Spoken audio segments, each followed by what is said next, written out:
Amém, irmãos? Muito bem. Então vamos para a nossa revista. Essa revista de hoje é uma revista muito séria, muito oportuna e tem aí um requinte de doutrina na mesma.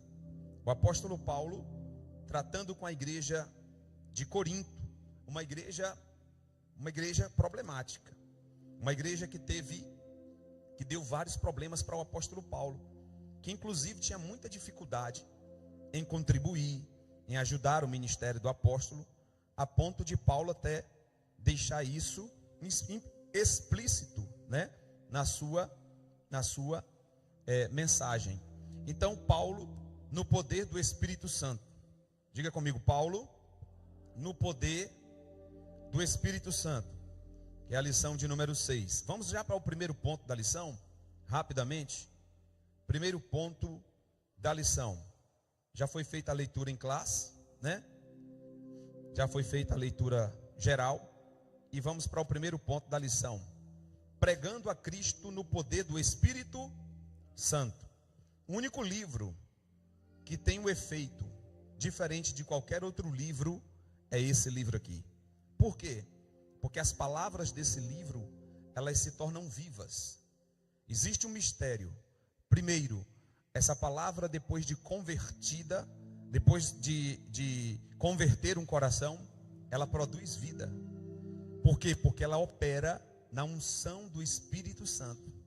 Nenhum outro livro da terra opera na unção do Espírito Santo.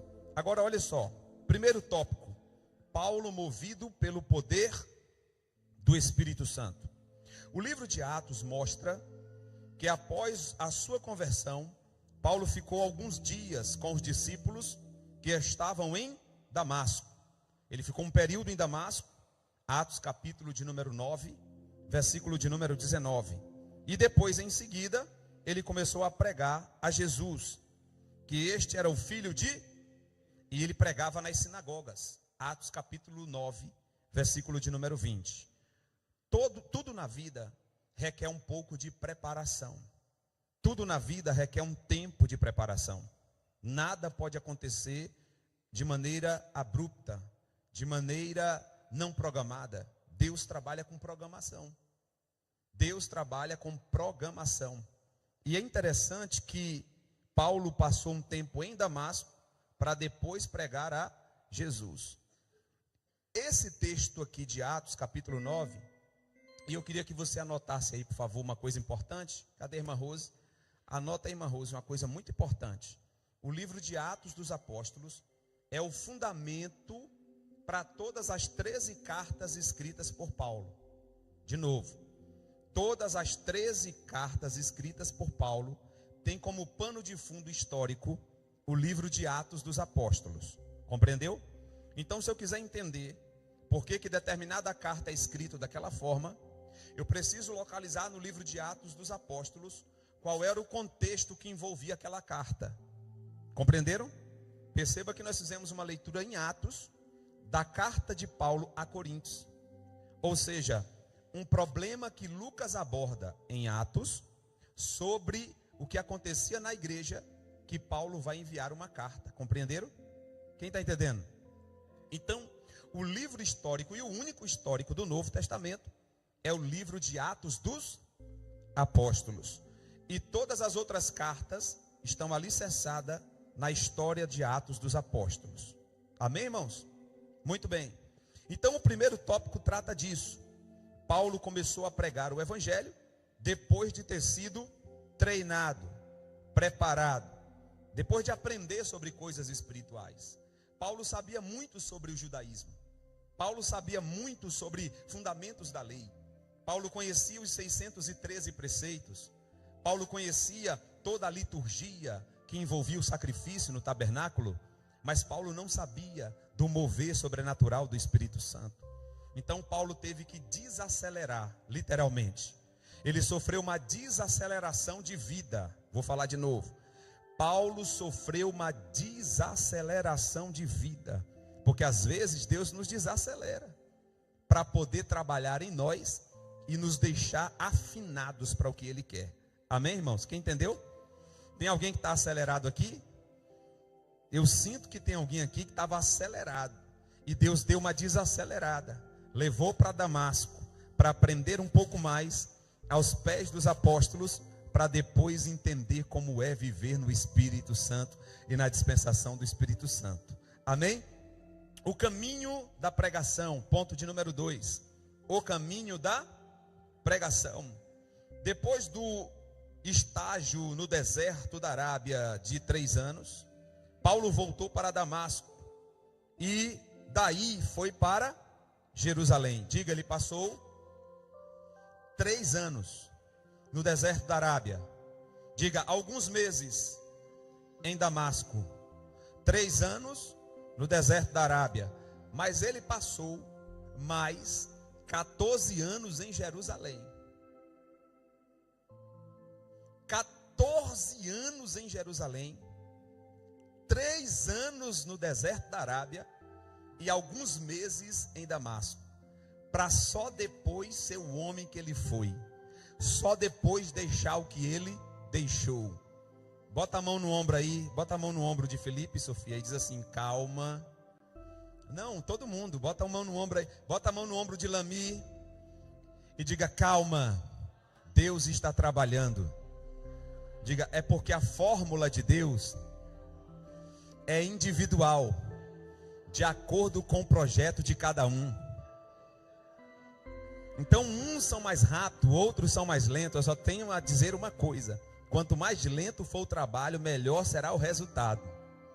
De novo, quanto mais Deus trata e traqueja alguém, mais Deus está preparando essa pessoa para uma coisa grande. Amém? Você recebe essa palavra nessa noite? Porque tem gente que está num traquejo terrível com Deus. Eu passei 17 anos para estar aqui. 17 anos. Eu passei em atuação na igreja. 17 anos atuando em uma igreja. Até o dia que Deus disse assim: chega. Hoje minha sogrinha foi lá na minha casinha no Brasil e disse: meu filho, eu vi Tony correndo no quintal. E aí eu vim para cá, fiquei assim meio xoxo. Aí o Espírito Santo disse assim: vai ajeitar o som da igreja. Aí eu chamei a Alain: bora ajeitar a mesa. Porque prazer é isso aqui, meu filho. O que eu tenho para você é muito grande. Amém, irmãos? Cuidado com a promessa de Deus de que Ele tem coisa grande, viu? Porque o grande na ótica de Deus nem sempre é o grande na nossa ótica. Ainda tem esse detalhe, viu? Cuidado. Mas é grande de qualquer forma. Então Paulo, ele fica esse período todo em treinamento. Deus tem todo o cuidado em nos treinar. Por quê? Anote essa. A senhora anotou aquela outra? Eu atropelei tudo, não foi? Anote essa agora. Essa agora é forte. É melhor suar no treinamento do que sangrar no campo de batalha. Anote essa. É melhor suar no treinamento do que sangrar no campo de batalha. Porque não adianta eu querer ir de qualquer jeito. Compreenderam? Amém, irmãos? Pastor, o senhor passa assim uma imagem de que está melhor do que eu? Eu não, está repreendido, melhor do que ninguém. Eu só estou numa fase, você entendeu? Sua fase pode estar na frente ou pode estar um pouquinho atrás, mas vai chegar do mesmo jeito, você entendeu ou não? Não é critério de alguém que é mais rente, mais linheiro, mais alinhado. Não, é o Espírito Santo de Deus operando tudo em todos. Você entendeu, irmão? Então é melhor o que, irmã Rose? Suar no treinamento do que sangrar no campo de batalha. Sabe por que tem gente sangrando? Porque ao invés de treinar e deixar Deus trabalhar, moldar, já foi logo para o fight. E quando chega o fight, não aguenta. Vê com os olhos humanos. Tenta entender e agir com as habilidades humanas. E aí perde a batalha.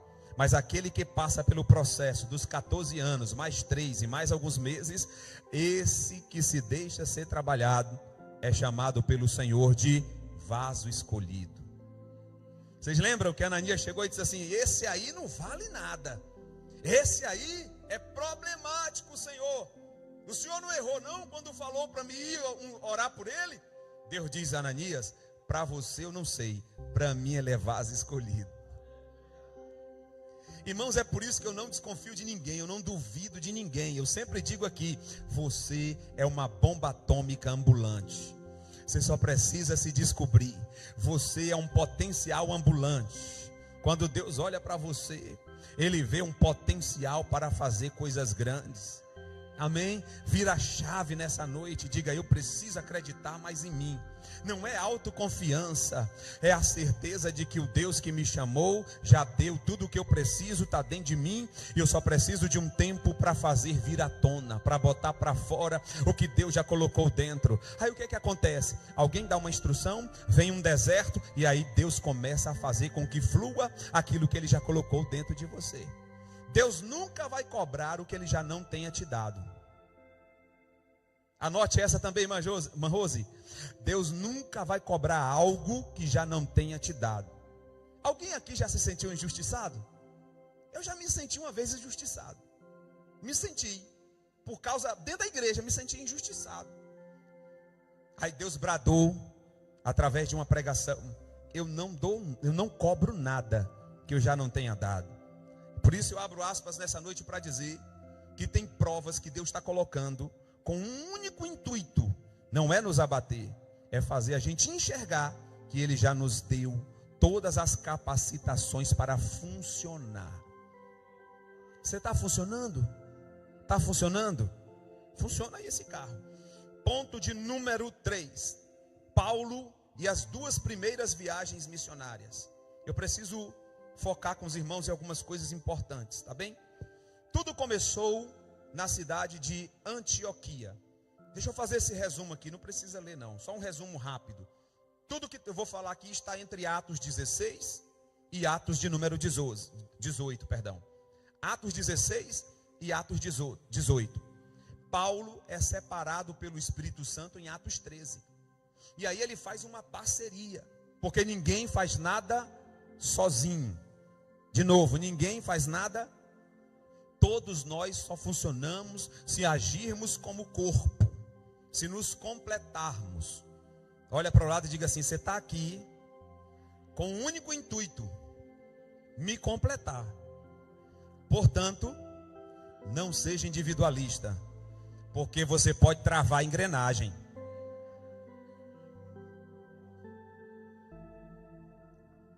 Quando eu olho só para mim, minha dor e prioridades, eu posso estar travando a engrenagem.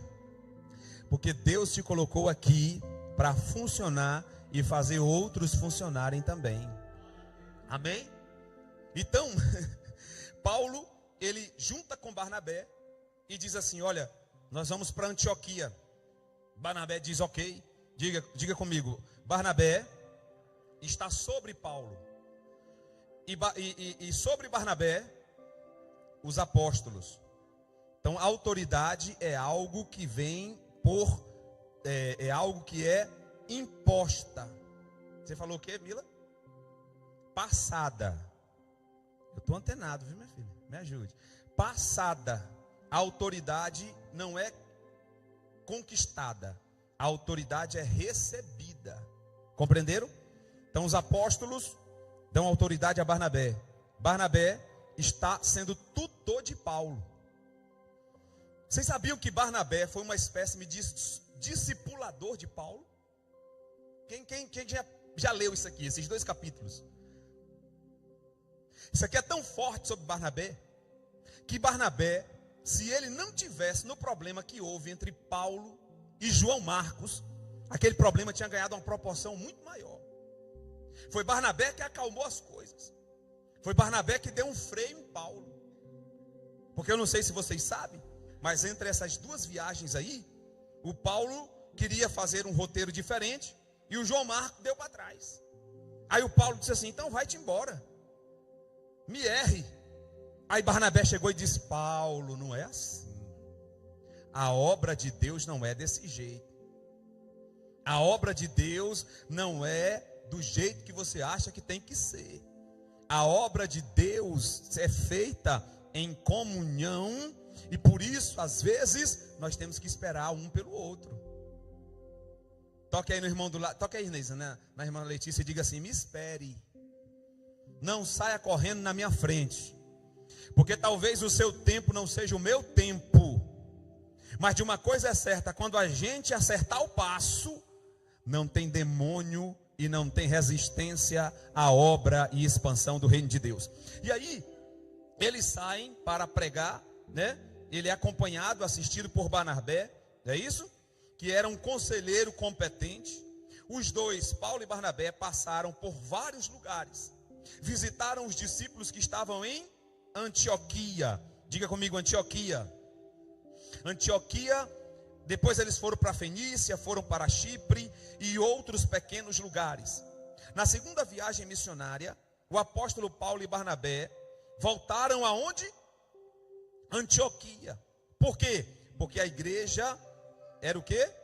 A igreja dessa cidade havia crescido e se tornou um ponto de partida para visitar outras cidades. Deixa eu dar um conselho aqui nessa noite com base nessa lição. Um conselho. Fortaleça tudo o que você for fazer para partir para o próximo passo. Sabe qual é o erro que a gente toma muito na vida? A gente não fortalece, não faz base. Tudo que a gente for fazer nessa vida requer, para que a gente possa seguir avante, fazer bases. Você está fazendo bases? O que é que você está fazendo? O que você está fazendo? Está fazendo bases agora, atualmente, onde você está? Para que você possa seguir à frente? O que acontece? Eles vão para Antioquia e Antioquia passa a ser um quartel general, irmãos. O ambiente, ou Antioquia passa a ser uma cidade padrão. Paulo entendeu, assim como Davi entendeu. Não dá para um reino ficar com a capital em Samaria e com os lugares sagrados em Hebrom. Está dividido, está muito distante. Precisamos centralizar a coisa. O que Davi fez? Conquistou Jerusalém, que até os dias de Davi não tinha sido conquistado. A capital dos Jebusitas. Por quê? Porque estava no centro do mapa. O que Paulo entendeu aqui? Nós precisamos deixar Antioquia como nossa base. Nossa base. Você pode fazer o que você quiser, mas você tem que ter uma base. É por isso que não dá certo pessoas que mudam de igreja muito facilmente. Não faz base, irmãos. Compreendeu aí? Pessoas que mudam de igreja por antipatia, por simpatia, ou por qualquer outro sentimento menor do que um propósito grande que Deus deu, são pessoas que não fazem base. Tem que ter a base, amém? Então, de Antioquia, eles começam a viajar para Derbe, Listra, Icônio, e vão viajando, e depois Corinto, tá bem? Vamos seguir à frente. Segundo ponto, o argumento de Paulo sobre a plenitude do Espírito Santo. O texto de hoje é um texto que fala da chegada de Paulo em Corinto. Compreenderam? E aí Paulo vai falar sobre coisas espirituais que os irmãos de Corinto nunca tinham ouvido. Vocês sabiam que não foi Paulo que fundou a igreja de Corinto? Não foi, já tinha uma igreja lá. Eu não sei se essa igreja saiu do dia de Pentecostes, depois que o Espírito Santo desceu naquela grande festa, que tinha gente de todas as regiões ali, e que depois Pedro pregou a Jesus Cristo e fez um dos maiores sermões e mais completo da Bíblia Sagrada, o capítulo de número 3, que se converteu 3.000 almas. Eu não sei se dali foi alguém para Corinto. Eu só sei que tanto em Corinto quanto em Roma já tinha uma igreja, já tinha uma comunidade quando Paulo chegou. E aí Paulo faz uma pergunta para os irmãos em Corinto. Vamos lá? Primeiro ponto. Paulo faz o quê? Que palavrinha diferente, né? Aclara. Não é nem declara, é aclara o ensino sobre a plenitude do... Nos capítulos anteriores, depois da separação entre Paulo e Barnabé, o jovem Timóteo e Silas passaram a acompanhar o apóstolo. Quando Paulo voltou a Éfeso, deparou-se com um grande grupo de discípulos que seguiam o ensino de Apolo e foram batizados com o Espírito Santo de arrependimento de João Batista. Esses discípulos ouviram falar de Jesus, mas não conheciam a doutrina do Espírito Santo. Eles haviam crido, Atos capítulo 19, verso de número 2, em Cristo, mas nada sabiam sobre a experiência do Pentecostes. Paulo percebeu que, a despeito de terem crido em Cristo das Escrituras, eles não haviam recebido o poder do Espírito Santo e se tornarem testemunhas do Senhor. Então o que acontece aqui? Paulo está vendo que precisa uma obra ser completada. Toca aí no irmão do lado e diga para ele assim: você sabia que a obra em você está sendo completada?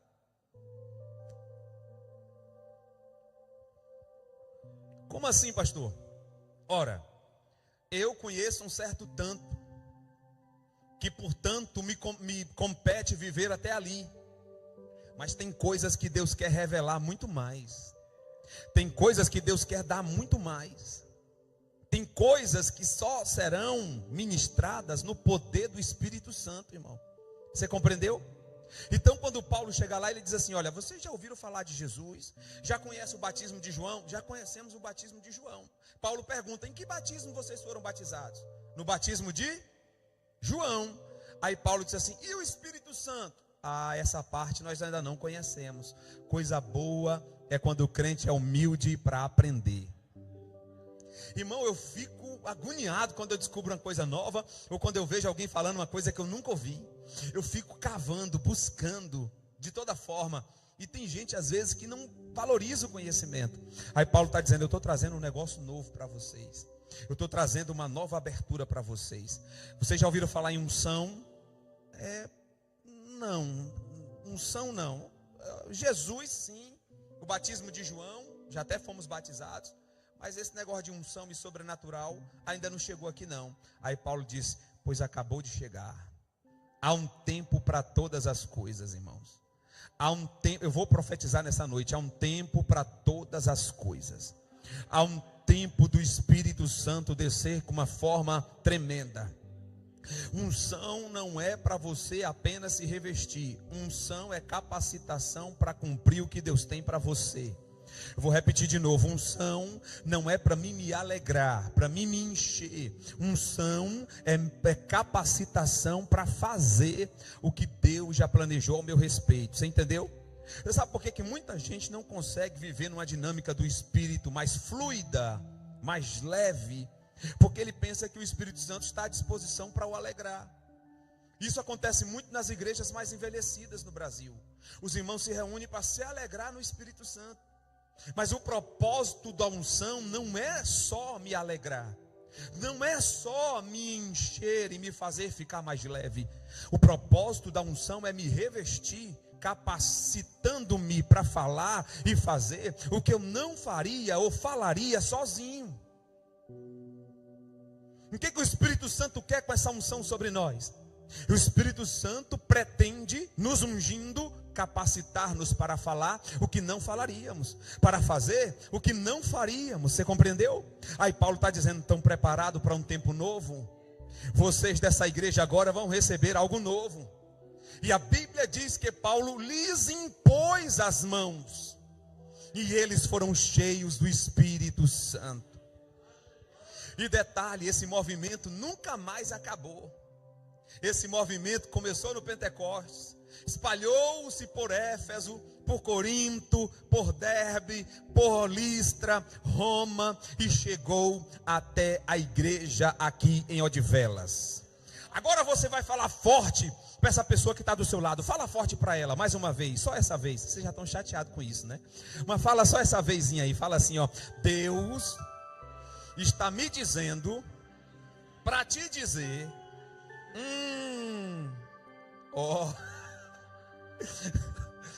que o que Deus vai te dar, vai dar respostas que você não consegue encontrar em mais lugar nenhum. E Deus vai te dar para você viver um tempo novo, para você fazer o que você nunca fez, para você ver o que você ainda não viu, para você ouvir o que você ainda não ouviu. Deus está te preparando.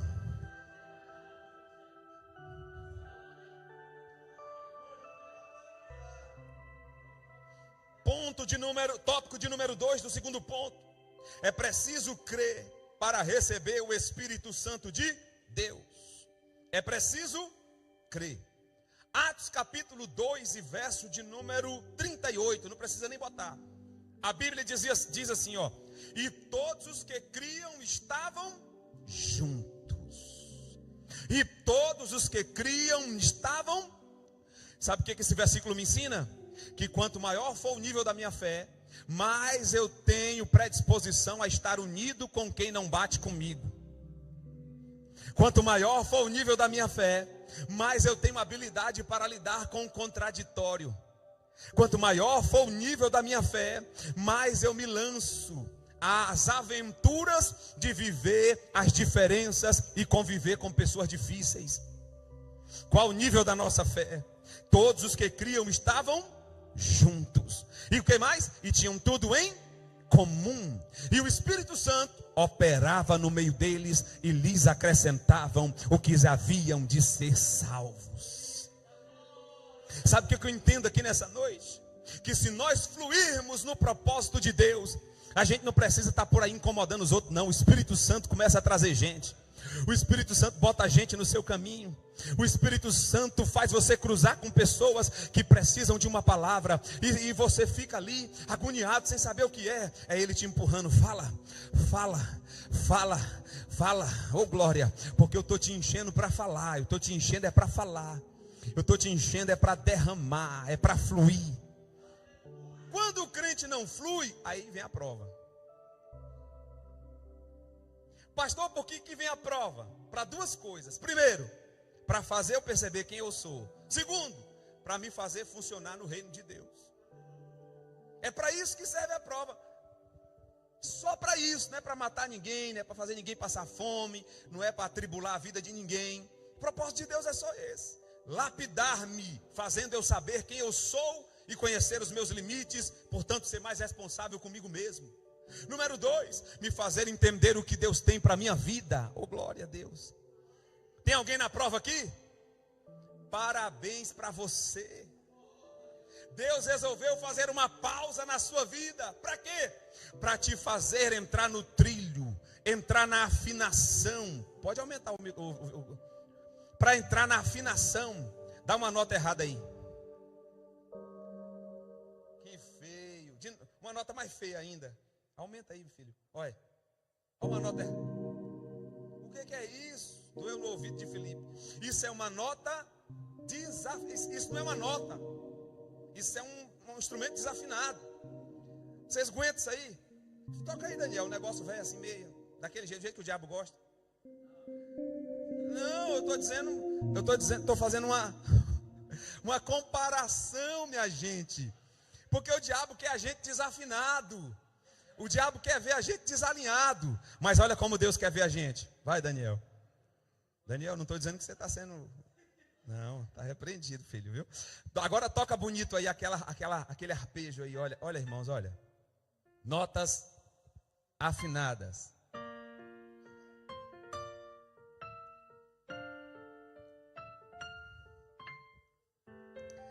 Deus quer que você funcione assim. Pastor, como é que eu me afino, pastor? Na unção do Espírito Santo. Pastor, eu tenho que fazer o quê? Unção do Espírito. A fórmula é a mesma. A fórmula não mudou. Eita, glória a Deus.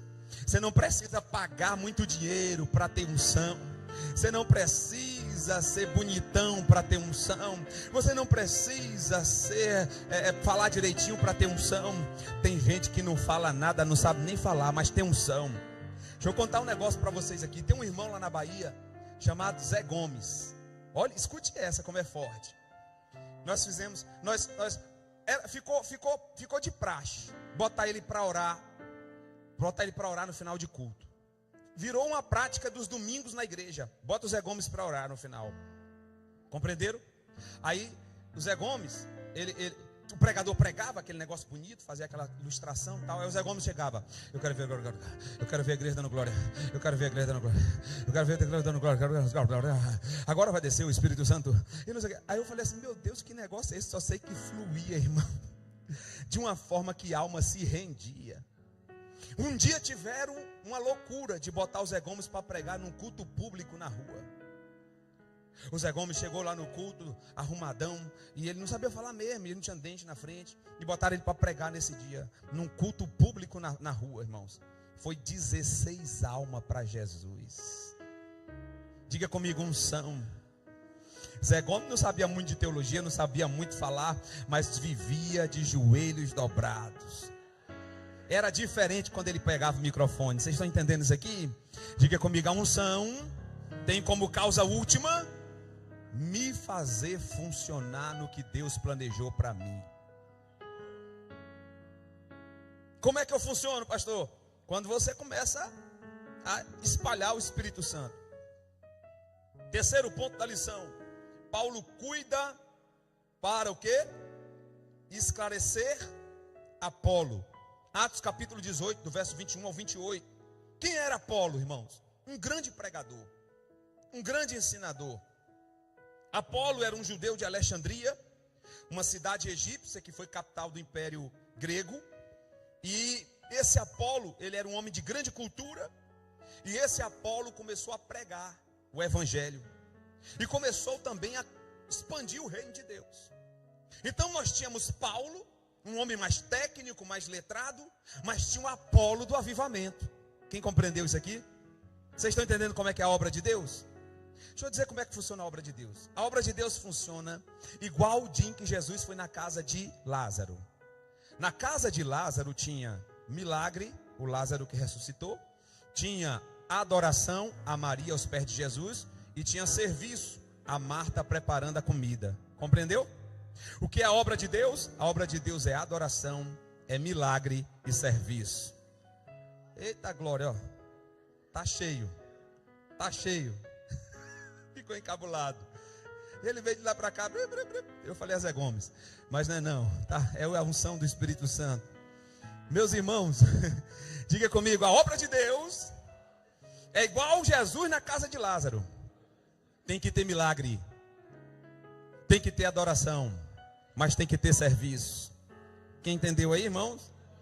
Então o apóstolo Paulo, ele encontra o Apolo pregando, né? E aí ele diz assim: Apolo pregou. Vocês lembram, esqueceram o versículo, foi? Bota esse versículo aí para mim, Alan. Atos capítulo de número 18.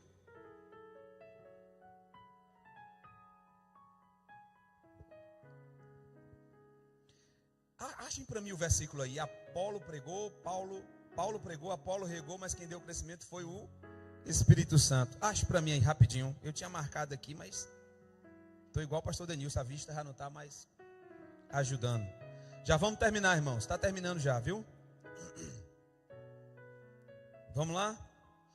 Acharam? Quem achou aí?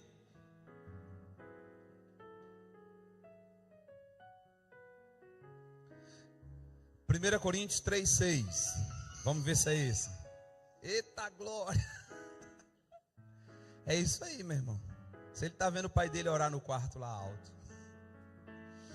Pois quem é Paulo e quem é Apolo, senão ministros pelos quais crestes, e conforme o que o Senhor deu a cada um? É uma pergunta, né? Eu plantei, Apolo, mas quem que deu o crescimento?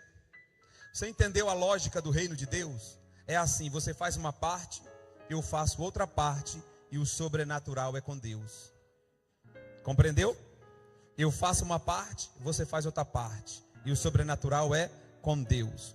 Não pode andar descompensado, porque olha só, eu estava falando com esses dias em casa, que quando alguém se omite da sua função, sobrecarrega o outro.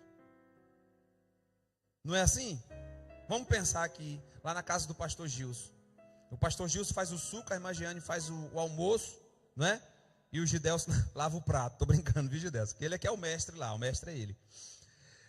Mas se um não fizer a função, sobrecarrega o outro. Não é assim? Toque no irmão do lado e diga para ele: nunca mais sobrecarregue ninguém. Faça a sua parte. Deus está te ungindo para isso. Deus está te ungindo para isso. Paulo plantou, Apolo regou, mas Deus deu o... Chegou um povo dizendo para Paulo assim: ô Paulo, Ô Paulo, Apolo prega mais do que você. Foi. Há uma ideia ali no texto de que quando trouxeram o relatório de Apolo, era que Apolo era varão eloquente, poderoso na pregação. Aí o que Paulo diz? Ele tem a parte dele no projeto. Porque quem sabe o que carrega, não se preocupa com o que o outro tem. Quem sabe o que carrega, não puxa o tapete de ninguém. Quem sabe o que carrega, sabe que o que Deus deu está dado. E o que Deus deu para ele não é nem um pouco menos importante do que o que o outro faz. Todos nós temos a nossa importância, irmãos. Amém? Então Paulo tem esse momento com Apolo. E aí chega um momento, irmãos, na igreja de Corinto, rapidinho, que a igreja está toda dividida. Paulo chega lá, está uma confusão na igreja. Aí era uma igreja que tinha os 12 dons do Espírito Santo. Por isso que eu sempre gosto de medir a igreja pelo fruto e não pelo dom. Quem está entendendo isso aqui? Não meça a espiritualidade pelo dom, meça pelo fruto. A gente tem uma ótica triunfalista humana, né? Que a gente pensa assim, fulano tem o dom de profecia. Rapaz, é poderoso, eu quero saber se ele tem um fruto. Compreenderam, irmão? Pode ter dom, mas coisa boa é ter o dom e o fruto do Espírito. Porque o aferidor de uma vida espiritual de verdade é o fruto, não é o dom. Vocês lembram daquele texto? Localiza para mim aí, Alan, aquele texto que Jesus diz: apartai-vos de mim, maldito, porque não vos conheço, vós que praticais a iniquidade. Coloca assim que você acha rapidinho. Rapaz, hoje minha cabeça está falhando, viu? Misericórdia, eu sei esses versículos, mas está falhando. Bota aí, acha esse versículo aí rapidinho para mim, para a gente fazer uma diferença rápida aqui, sobre qual é o verdadeiro termômetro de uma vida espiritual. Rapidinho, coloca aí que eu já vou terminar. Verdadeiro termômetro de uma vida espiritual. Eita, glória a Deus, o horário já foi, 9 horas, meu Jesus. Já vamos terminar, viu? Vocês têm mais 2 minutinhos? Tem? Não? Então vamos ficar de pé, vamos orar. 2 minutinhos? Tem? Então vamos terminar agora, tá bem? Eu sei que é correria o dia a dia aqui. Achou, Alan? Rapidinho? Achou? Essas pessoas que estão nesse texto aí que Alan está procurando ali, eu não sei se alguém já achou aí. Achou? Quem achou? Acha para mim rapidinho. Essas pessoas desse texto são pessoas usadas em dons. Mateus 25, 41. Bota aí. Então dirá também aos que estiverem à sua esquerda: apartai-vos de mim, malditos, para o fogo é preparado para quem? Para o diabo e os seus anjos. Aí ele vai qualificar agora. Olha aí. Porque tive fome e não me deste de comer, tive sede e não me deste de... Continua. E sendo estrangeiro não me acolhestes, estando nu não me vestistes, e estando enfermo na prisão não me visitastes. Próximo. Então eles também lhe responderão. Quem são eles que vão responder? Esses que estão sendo atacados pelo Senhor, dizendo: Senhor, quando te vimos ter fome, ou com sede, ou estrangeiro, ou nu, ou enfermo, ou em prisão, e não te servimos? Próximo. Aí Jesus diz: então lhe responderá dizendo: em verdade vos digo, que quando um destes pequeninos não o fizestes, não fizestes a mim. Próximo. Irão estes para o tormento, mas os justos para a vida eterna. Eu acho que o versículo é anterior. É o versículo anterior. Deixa eu ver se é o anterior. Volta um pouco mais. Eita Jesus, volta um pouco mais. Volta um pouco mais. Volta um pouco mais. Volta um pouco mais. Volta um pouco mais. Volta um pouco mais. Volta. Pode ir voltando. Pode ir voltando. Mais. Pronto. E porás as ovelhas à direita e dirá, volta aí, para frente agora.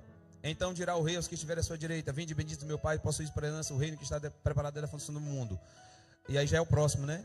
Porque tive fome, deste comer. Próximo, vamos ver se a gente acha agora. Estive nu e me visitaste. Pode seguir mais. Então os justos lhes responderão, dizendo: Senhor, quando tivemos fome, próximo. E quando te vimos estrangeiro, te hospedamos. E no próximo, próximo. E respondendo o rei, em verdade, quando fizeste próximo, isso aí tudo é a parte boa, né? Então dirá também aos que estiverem à sua esquerda: apartai-vos de mim, maldito. Mas não é Mateus, é Lucas. Lucas 13, 27. É isso mesmo.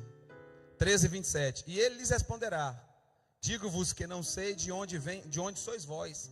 Apartai-vos de mim todos que praticais a iniquidades. Próximo. Ali haverá choro e ranger de dente quando vides Abraão. Próximo. Eu acho que não, volta, é para trás então. É para trás. Olha, eu vou mandar no grupo, viu? Vou mandar no grupo o texto, viu? Porque o versículo está por aí, tá bem? Eu vou mandar no grupo. Mas Jesus, quando ele profere essa sentença de juízo, a sentença se dá de que forma? Da seguinte forma: vocês vão dizer: nós pregamos em teu nome, curamos em teu nome, profetizamos em teu nome. E Jesus vai dizer: eu não vos conheci. Viu? Vocês podem procurar dessa forma que vocês vão achar o texto. Eu não vos conheci. Ou seja, essas pessoas tinham o quê? Dom. Irmãos, tem pregador no Brasil que a gente descobriu. É 25:41, né? Então, tem pregadores no Brasil que a gente viu arrastar multidões, curar, fazer proezas, bebendo vinho, bebendo conhaque. Vocês compreenderam? Cuidado, não se engasga com isso não, porque dom Deus dá para edificar a igreja. Um veículo vai prestar conta com Deus. Paulo disse: uns pregam por contenda, outros por vanglória. O que importa é que o evangelho seja pregado. Ou seja, o que importa é o fim. Agora, cada um será julgado pela sua motivação. Quem está entendendo? Amém? Então, o aferidor de espiritualidade não é o dom. Coríntios tinha os 9 dons. E Paulo chega e diz assim: está faltando muita coisa aqui nessa igreja. E o que é que está faltando, Paulo? O fruto do Espírito. Amém, irmãos? Se coloque sobre os seus pés nessa noite. Aleluia. Terceiro ponto fala sobre a fonte de ensino de Paulo sobre o Espírito Santo aos Efésios. Primeiro tópico diz: as Escrituras como fonte de revelação sobre o Espírito Santo. Paulo diz, sem isso aqui é movimento, viu? De novo, sem isso aqui é movimento. As Escrituras é a base do fluir do Espírito Santo de Deus. Tópico 2, o Pentecoste como fonte de revelação do Espírito Santo. Tópico 3, Paulo ensina acerca do Espírito Santo aos Efésios. Sabe o que é que Paulo está dizendo? O que vocês ainda não experimentaram é a melhor parte. Oh, glória a Deus. Agora olhe para o irmão que está do seu lado e diga para ele assim: ele é amigo, companheiro, ele não abandona. E quando faltar palavras, ele ajuda a orar com gemidos inexprimíveis. Ele está do seu lado, querido. Ele está do seu lado, minha irmã. O mesmo Espírito que desceu nos irmãos de Corinto, o mesmo Espírito que desceu nos irmãos lá em Éfeso, é o Espírito que opera na igreja de Odivelas nessa noite. E a tendência desse Espírito, a vontade desse Espírito é nos impelir. Oh, glória. Pastor, por que eu estou mais ou menos? Por que eu estou me sentindo assim meio destreinado? Estou me sentindo assim meio murcho? É porque você está pensando só na terra e com a lógica humana. Pense nas coisas. Paulo diz à igreja de Corinto: pensai nas coisas que são de cima, que são do alto, da onde vem o nosso Senhor e Salvador. Sai um pouquinho da terra, meu irmão. Olha, levanta a mão assim comigo nessa noite. Bota no ombro desse irmão e diga para ele: o que nós precisamos mesmo é deixar um pouquinho de ser natural. É deixar de ser um pouquinho mais natural. Precisamos mesmo é experimentar um pouco mais dessa unção poderosa que o Espírito Santo quer trazer sobre mim e sobre você. Essa falta, essa angustiazinha, essa dorzinha do final de tarde, essa interrogação não respondida pode ser resolvida com o poder da unção. Com o poder da unção. Com o poder da unção. Eu quero ministrar uma unção sobre a sua vida nessa noite. Eu quero ministrar uma unção de Deus sobre a sua vida. Uma unção que traz resposta. Uma unção que despedaça o jugo. Uma unção que abre porta. Uma unção que abre entendimento. Uma unção que renova a expectativa. Uma unção que renova a alma. Uma unção que cura. Uma unção que mata a sede do sedento. Uma unção que levanta o caído. Uma unção que amplia a visão. Uma unção que te faz ouvir melhor. Uma unção que guia os teus passos. Uma unção que te faz funcionar. Deus está dizendo nessa noite: eu quero que você funcione. As coisas estão sendo mais ou menos porque você não está funcionando como eu projetei para você funcionar. Então Deus está dizendo: eu quero que você funcione. Eu quero que você flua. A vontade de Deus para a tua vida é que você flua. É que você se mova em direção ao que Ele tem para você. Tem coisas que estão acontecendo com um único intuito: fazer você chegar para o plano que Ele tem para a sua vida. Você tem que funcionar.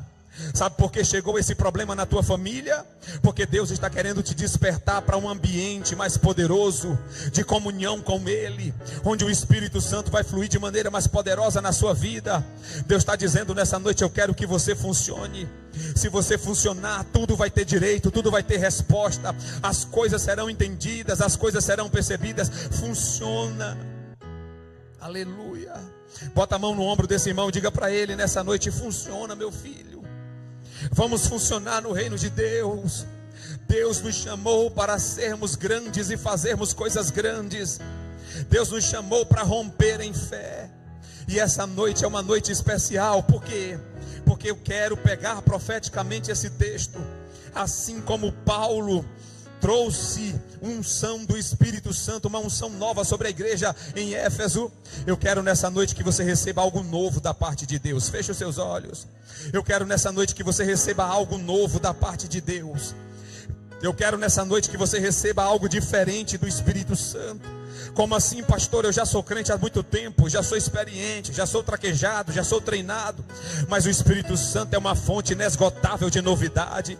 O Espírito Santo é uma fonte inesgotável de revestimento. O Espírito Santo é uma fonte inesgotável de significados. Eita, glória a Deus. Deus está aqui nessa noite, meu irmão. Sabe por que Deus às vezes nos aperta? Só para a gente parar, para sentir o que Ele quer que a gente sinta. Sinta nessa noite. Sinta o mover do Espírito Santo na sua vida. Sinta um fluir sobrenatural dentro do seu coração. O Espírito Santo está me dizendo nessa noite: eu estou aquecendo o coração nessa noite. Eu estou reanimando. Eu estou dando uma injeção de vitamina do céu em vida de crente nessa noite. O Espírito Santo está dando significado. A palavra é essa: significado. Como assim?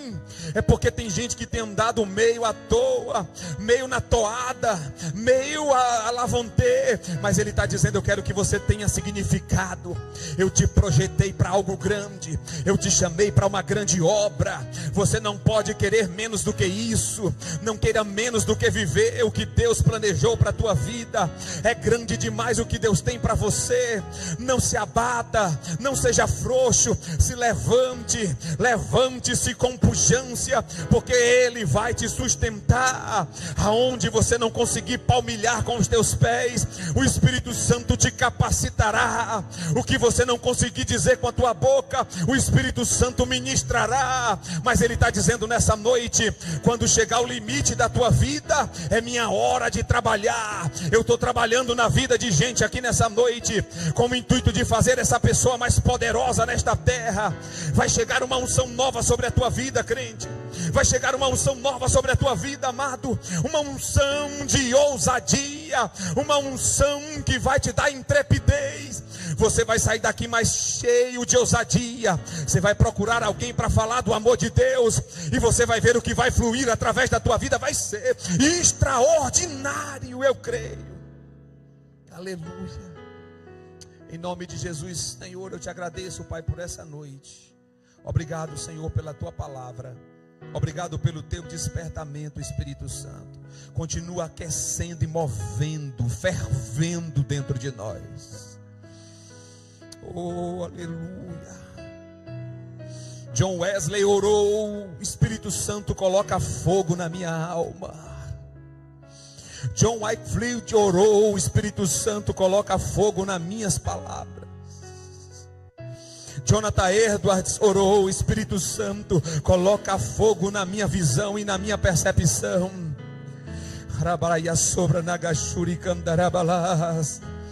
O que está faltando é fogo, o que está faltando é poder, o que está faltando é graça do alto. Em nome de Jesus, em nome de Jesus, em nome de Jesus. Obrigado, irmãos, por terem suportado até agora. Que Deus abençoe o resto de noite, o resto de semana. E eu tenho certeza, sabe o que é que vai acontecer na sua vida? Deus vai colocar um pretexto para a unção aparecer. Você entendeu? Deus vai colocar um pretexto diante de você nessa semana para a sua unção fluir. Eu não sei se é um problema de saúde, eu não sei se é um problema em alguém, mas vai ser um pretexto para Deus fazer essa unção que Ele colocou dentro de você fluir. Amém? Que o grande amor de Deus, a graça de nosso Senhor e Salvador Jesus Cristo e as consolações do Espírito Santo seja com toda esta igreja, não só hoje, mas para todo sempre. E todos cantemos: amém, amém,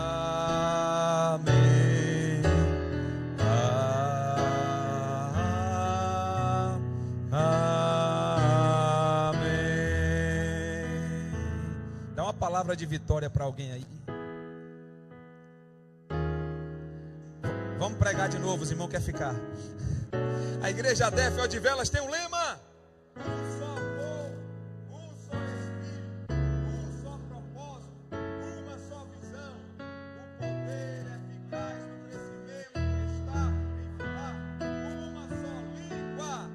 Olhe para o irmão que está do teu lado e diga para ele: você está ativado?